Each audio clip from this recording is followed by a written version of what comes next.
বুঝতেই পারিনি আমাদের সাথে এরকম একটা ঘটনা ঘটে যাবে, আমরা এটার জন্য প্রস্তুত ছিলাম না। হ্যালো এভরিওয়ান, আসসালামু আলাইকুম। সবাই কেমন আছেন? এই ভিডিওটা এত রাত করে আমার করার উদ্দেশ্য হলো, আর এত রাতে আমি এটা ভিডিওটা দিতেছি, এটা হলো আমাদের সাথে যে ঘটনাটা ঘটছে অথবা আমাদের সাথে যেটা হয়েছে সেটাই আপনাদের সাথে শেয়ার করব।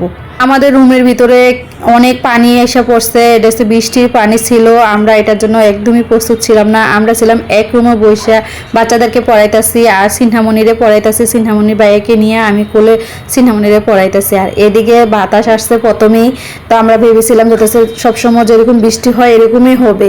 যখন বাতাস শুরু হলো তখন আমরা প্রত্যেকটা জানলা দরজা অফ করে দিছি, কারণ হচ্ছে অনেক ধুলাবালি উঠতেছিল।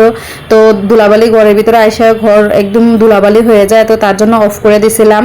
তার পরবর্তীতে ভাবছিলাম যাতে করছে আচ্ছা বাতাস যত আসছে বৃষ্টি হবে, আর সবসময় এরকম বৃষ্টি হয়। আর বাতাসটা ছিল হচ্ছে উত্তর দিকের থেকে দক্ষিণ দিকে আসে, মানে উল্টাপাল্টা করে বাতাসটা ছিল। তো আমরা বাইরের দিকে একদমই যাই নাই। তো হঠাৎ করে বাচ্চাদেরকে পড়াইতে নিয়ে চোখ গেছে নিচের দিকে, দেখি আমরা রুমের ভিতরে অনেক পানি এসে পড়ছে, একটা রুমের দিক দিয়ে এরকম হয়ে গেছে।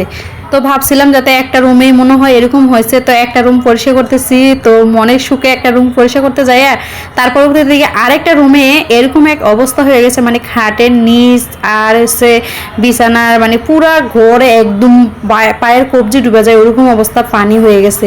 ভাবছিলাম যাতে করছে ব্যালকনির পাইপগুলো মনে হয় বন্ধ হয়ে আছে, তারপর অনেক বৃষ্টির ভিতরে ভিজে ভিজে গেলাম ব্যালকনির পাইপগুলা ঠিক করে দিই, কিন্তু ব্যালকনির পাইপে দিয়ে পানি কভার করতে পারতেছে না, এত পানি বৃষ্টি হয়ে গেছে যাতে করছে। আর পানিটা সবটা হচ্ছে এই ব্যালকনির মধ্যে জমে আছে, তো পায়ের কবজি ডুবে থাকে ব্যালকনির ভিতরে। তো এরকম হওয়াতে ব্যালকনির পানি সব রুমের ভিতরে ঢুকে গেছে। এই রুমে যে পানি আসছে আমরা এই রুমটা একদমই খেয়াল করি নাই। এই রুমে এসে দেখি কি এই রুম একদম ভিজা একাকার হয়ে আছে পানি দিয়া। এই রুমে যে পানি আসবো আমরা মনের ভিতরে একটুখানিও জাগে নাই যেতে করছে এই রুমেও পানি আসতে পারে। আর এই রুমে পানি আসার কারণ হচ্ছে এদিক দিয়া যাই দেখি বাহিরে অনেক পানি, জুতা সবগুলো ভিজে গেছে। আর এদিক দিয়ে জানলার এই সাইডে দিয়ে বাতাসে পানিগুলো এসে পড়ছে, তার জন্য খুব তাড়াতাড়ি রুমের ভিতরে এসে পড়ছে। আর এটা দেখুন বাহিরের অবস্থা, বাহিরের এগুলো সিকিউরিটি সকালে পরিষ্কার করবে।